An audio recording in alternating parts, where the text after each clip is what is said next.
The diversifying landscape, geopolitically and socio-economically, will be taken in the context of Kenya's location and impact in East Africa. This presentation will discuss how the Church in Kenya thrived through a diverse expression of the Christian faith throughout their history. While breaking off from missional organizations and sustaining multiple forms of persecution, the Church in Kenya has participated in the forming of what is now widely known throughout the entire continent of Africa as the African Independent Church. Can You See the Movement in Kenya? By Luke Bodie.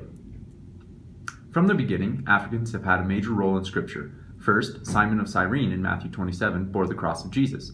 The Ethiopian eunuch in Acts 8 is regarded as one of the most influential conversions in African history.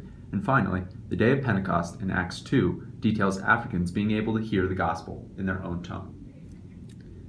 The predominant worldview and orientation of East Africa was strongly influenced by the Jewish revolt in 115 AD. Jewish Christians responded radically and began forming relationships with the Coptic Church, only to be cut out and persecuted by Islam. Despite this persecution, the roots of Christianity held strong, and the early acceptance of the gospel led to a rapid expansion. Obviously, Jesus was the first gospel introduction to this part of the world, but more specifically, Augustine and Tertullian, although not missiological leaders, were religious gurus who sought to provide a rich theological development to the Christian communities. However, Christianity never fully took shape until the middle of the 19th century, which marks the second epoch of Christianity in East Africa and the beginnings of Christianity in Kenya. The missiological leader of modernity was Reverend Dr. Ludwig Krapf. Despite many setbacks and lack of conversions, Krapf worked endlessly with the Swahili language and translated Bibles, created dictionaries, and wrote grammar books that would go on to be the key resources for the future of the church in Kenya.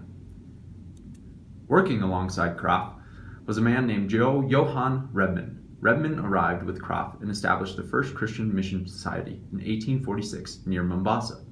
Rebmann, along with the Methodist Missionary Society, also founded schools that were the first Western institutions in Kenya.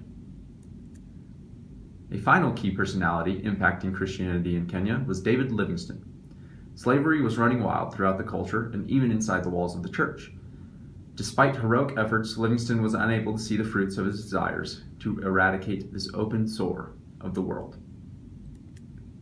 The key watershed moment was the founding of the African Independent Church, otherwise known as the AIC. Natives were not pleased with Europeans' control of westernizing and Christianizing their culture. Children would go on to mission schools and become Christians without conscious choice, and this led to the scheming and development of the AIC. As the mission agencies continued to Christianize the Kenyans, the AICs were thriving in secrecy.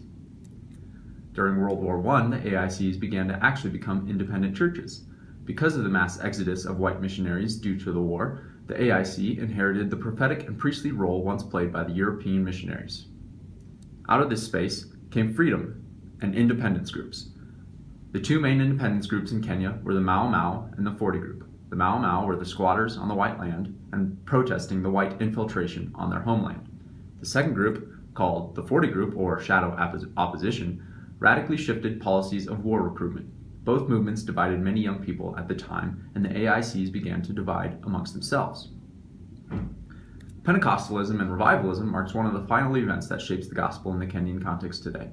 With the establishment of the Pentecostal Assemblies of God and the thriving of the conversion experience, missionaries were regarded as diviners and magicians. This passion to experience is what continues to drive many of the modern AICs in Kenya today.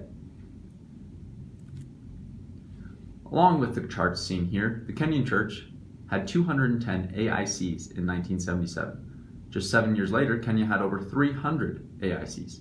With the rise of Protestantism and independence, the combination and unity of the Kenyan Church has brought enrichment and creativity that has allowed the gospel to thrive. Because of the rooted history of Western Christianizing, the Church in Kenya has sought funding and respectability through well-established Black churches in America. Prophetic churches have risen through the longing for spiritual power as Kenyans found power over sickness and death. Emphasis on healings embody tradition and is evident in the modern Church of Kenya today. Kenya needs missionaries who are willing to adjust and absorb the cultural impact revivalism and supernaturalism have on the modern church. Many challenges today are political and religious disputes. Riots over elections lead to many deaths of young people, although more recently Wiccan and devil worship has become a recent battle as the Church of Satan opened in 2013 in Nairobi. Although Anglican and Pentecostal churches still dominate much of the Christian culture in Kenya, the people still want to have their own faith. In ministry, we are hold fast to the truth and the methodological approach of spreading the gospel. But sometimes a change in method can be beneficial. Allowing the natives to lead and giving them freedom to express their religion their way is step one, and then fruitful gospel presentation can begin. Partnering with local mission agencies on the field is also important. New Hope Initiative is one of the many wonderful organizations who are managing the Kenyan people in churches, schools, and even hospitals. Although New Hope's main goal is to eradicate poverty through education, they are equipping the next generation of Kenyans to lead their own people, and maybe one day lead in the Western world as well.